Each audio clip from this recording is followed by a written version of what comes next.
আল্লাহর জন্য কাউকে ভালোবাসা, আল্লাহর জন্য কাউকে ঘৃণা করা। আপনি দ্বীনের জন্য, ইসলামের জন্য আপনি আলেমদেরকে মহব্বত করবেন,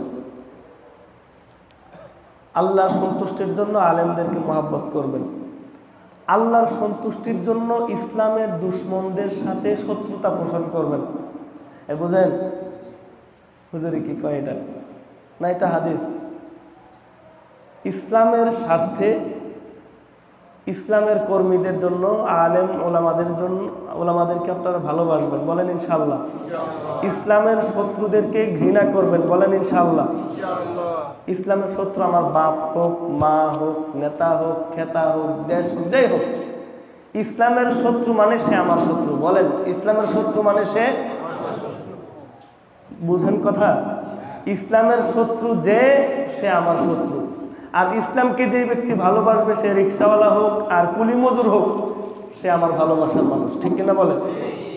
ইসলাম ছাড়া আমাদের আপন কেউ। মা বাবাও ইসলামের বিরুদ্ধে কথা বলবে, মা বাবা তোমার আমি চিনি না, মা বাবা ইসলামের পক্ষে আছে, তুমি আমার কলিজার টুকরা, ঠিক কিনা বলেন? তো 4 নম্বরে আমরা জানলাম ইসলামের জন্য কাউকে ভালোবাসবো, ইসলামের জন্য কাউকে ঘৃণা করব।